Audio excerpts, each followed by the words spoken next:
naman ang ating pinakabagong haircut tutorial, tinatawag nating taper fade and corner back, curly top hair. Ayan, so unang proseso mga katropa, gumamit po ako ng guard number 1 close. Ayan, so one side tutorial po mga katropa, ipapakita natin dito yung nasa left side patilya niya at saka yung nasa likod. Ayan, para mas mabilis matapos ang ating video. Ayan, so after natin mabilog at mabawasan ang kanyang top hair, ito na po ang aking ginamit na guard ay guard number 1 close. Ayan, so next, guard 0.5 close with combination no guard, adjust the lever ng sagad sa gitna at pantay para sa magandang creation ng kanyang taper fade. Ayan. So dito sa likod mga katropa ay pa-cornered po. May kanto po yung kanyang taper para maganda at kakaiba. So dagdag angas ito mga katropa. Dinadagdagan natin ng mga forma ang bawat gupit natin para umangas ang ating mga gupit.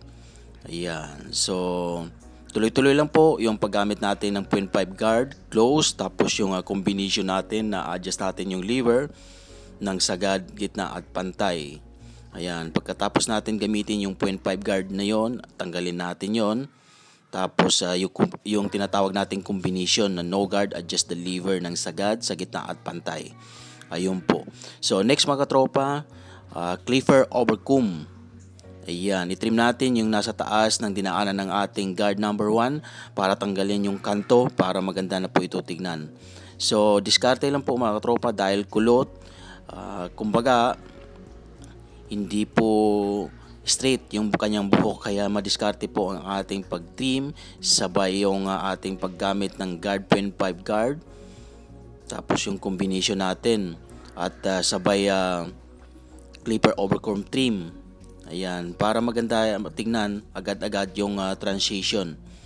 Ayan, so tingnan nyo po mga katropa ang aking ginagawa, mga diskarte sa kung paano ang ating magandang pitik sa ganitong klaseng buhok na kulot, kung paano natin i-taper ito.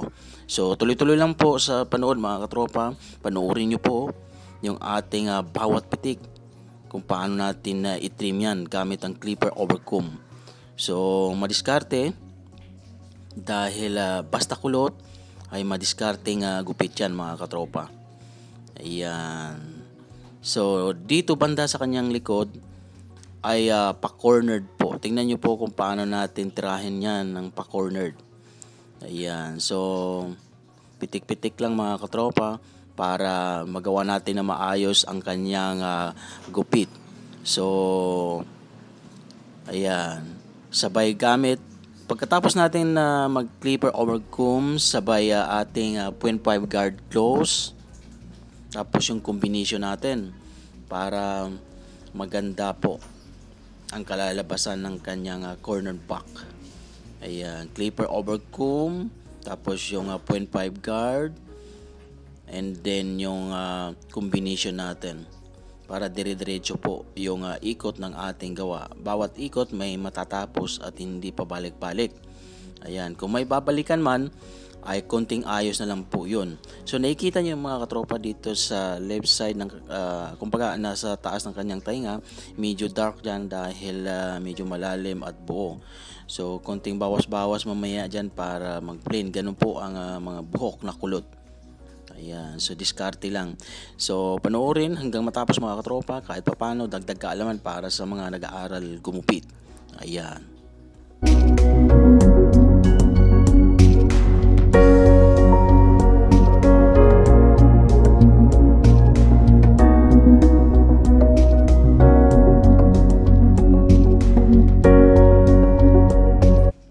At ngayon gawa na natin ng shift line sa noo para malinis at dagdag angas sa kanyang gupit. Ayan, ibabagay lang po natin yung gawin nating shape line sa kanyang noo para sa kanyang taper. Ayan, so panoorin kung paano o ano ang ating mga diskarte sa bawat pitik ng ating gupit ngayon. Ayan, curved patilya para maangas po. So, kung nakikita lang po ninyo ng maayos mga katropa, no, kulot na kulot yung kanyang buhok. Bawat taga natin ng ating Kimi detailer ay tumatakbo or umiiwas yung buhok. Kaya konting diskarte lang para matagaan natin ng maayos. Ayan. So, tingnan nyo mga katropa. Yung mga outline na ginawa natin ay kumbaga, yan ay planado at para umangas ang kanyang gupit. Ayan.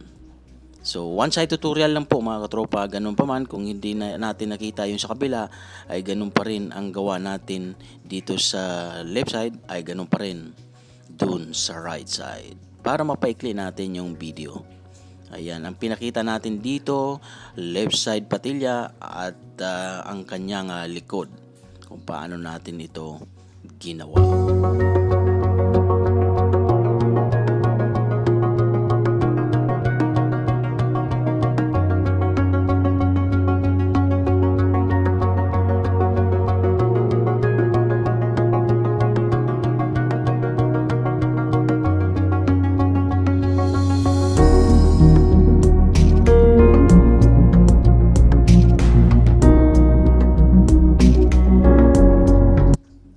So, ngayon, ayat na po tayo. Bago po iitin yan, isprayan muna ng tubig para lumambot yung buhok.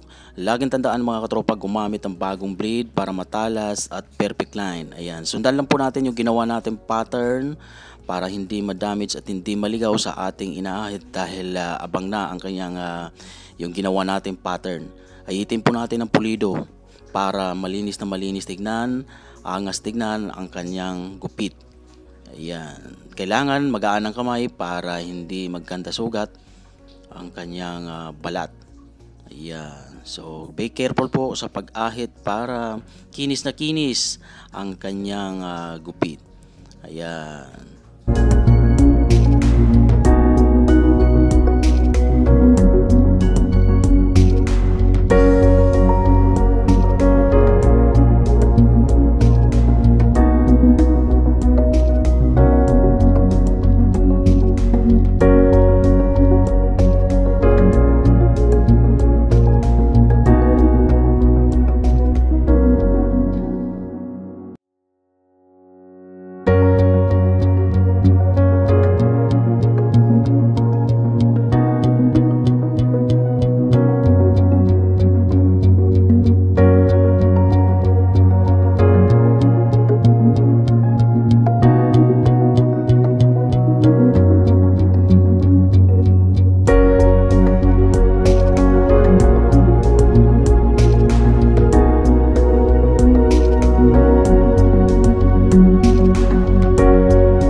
Pagkatapos natin maahit, gumamit tayo uli ng 0.5 guard close, tapos yung combination natin, adjust the lever ng sagad, gitna at pantay para burahin yung mga nakikita nating dark sa kanyang upper fade. Ayan. So konti-konti lang po mga katropa dahil yung nasa patilya lamang po ang ating aayusin at saka yung nasa likod para maganda na tignan ang transition ng kanyang fade sa patilya at likod.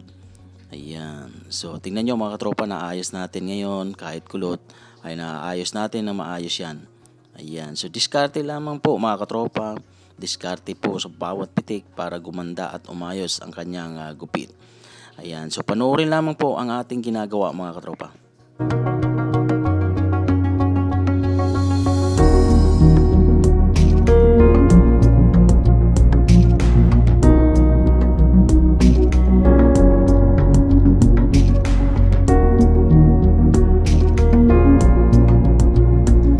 Ngayon gumamit tayo uli ng gunting para itrim natin ng paganyan para mabawasan natin or bawasin natin or tanggalin natin yung mga mangisa-isa na nakausling buhok at yung mga nakikita nating mangitim-itim sa kanyang side by side para maganda tingnan ang transition side by side. Ayan. So, kumbaga, ang dami ng buhok niya sa gilid ay 50%, yung 60, 70, 80, 90, 100% na kapal ay tatargetin po natin ng pasundot tulad ng ating nakikita ngayon para mabuo natin side by side 50% at pantay-pantay ang kanyang buhok side by side. Maganda tingnan ng transition.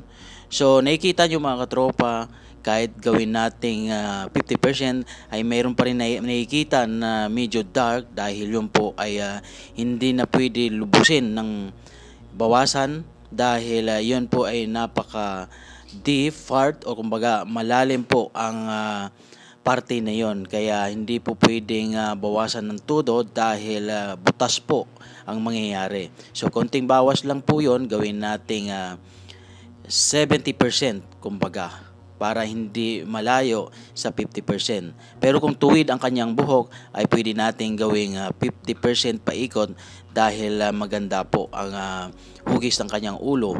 Yun po ang ating mga teknik doon mga katropa. Sa kulot ay hindi po natin kaya, depende po yun sa uri ng gupit at uri ng kanilang pagkakulot or hugis ng ulo. So, yun po ang ating mga teknik doon mga katropa kung paano natin ipaganda or pagagandahin ng side by side sa mga transition at percent ng dami ng buhok kumbaga. So, sana mag-gets nyo mga katropa ang ibig kong sabihin. So, tuloy-tuloy lang po sa panood mga katropa kahit paano dadag kaalaman ang haircut tutorial na ito sa mga bagong nag-aaral gumupit. Ayan.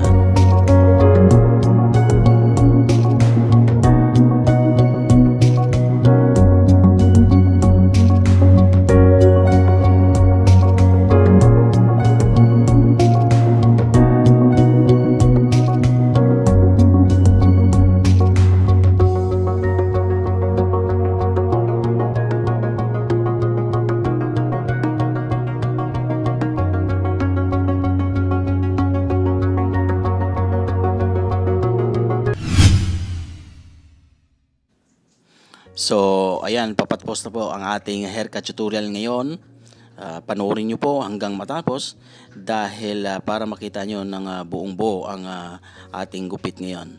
So, sana marami kayo natutunan sa haircut tutorial natin ito na tinatawag nating taper fade and cornerback curly tough hair. Ayan. So, bago matapos ang video mga katropa, isang pitik para sa subscribe at isang pitik para sa notification bell para naman updated kayo sa mga bago kong upload.